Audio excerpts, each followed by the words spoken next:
Just your initial reflections on taking the presidency of CIFA. I feel CIFA is a voice at a global level to discuss the challenges the individual investors have to deal with.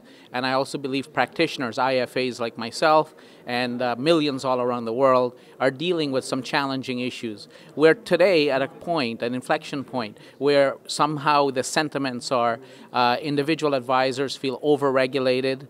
They feel there's a lack of harmonization.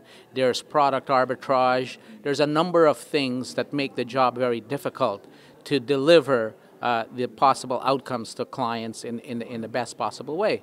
At the same time, individual investors are saturated. The tyranny of choice. There's just so many choices that an individual is not able to decipher and sort through the jungle of choices to make an intelligent decision.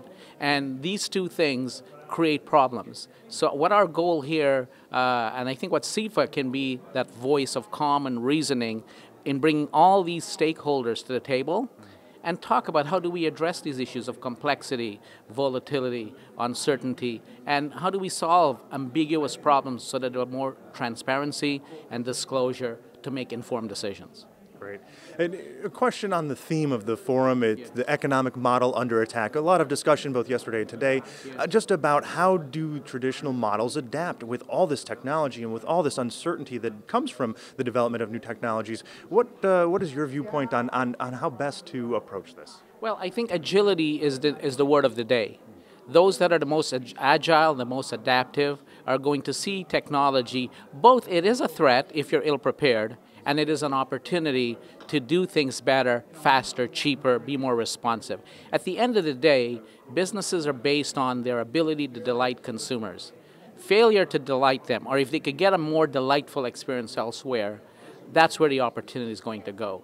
Technology can be leveraged when combined with the high quality, high touch of a human advisor can actually be a strategic competitive advantage. So we don't see it as a threat, but the existing model obviously have to adapt to a changing world where technology is going to be everywhere. It's everywhere right now. And just final question on the forum itself. It's a pretty unique forum. You bring members of government, members of academia, and members of the business world. Tell me about the goal for having this type of dialogue with such a diverse group of stakeholders that you typically don't get in the same room. Yes. Well, it is a complex problem, and complex problem cannot be solved with a narrow perspective. You need to bring all the stakeholders that are affected by change to the table and have a rational discussion where everyone has a voice, and in so doing you can get a more intelligent decision, because taking a narrow view of the issue might be self-serving. When you take a more broad, global, universal view, you have a profound appreciation for how complex the problem is, and it is not a task that one individual can solve. It is a collective, a group of minds. There's an old saying, nothing can stop a mind that's made up, and all of us are smarter than any individual one of us. So our goal here at our conference is by the collective intelligence in the room, we can have a higher level understanding and therefore can bring about a solution that's workable.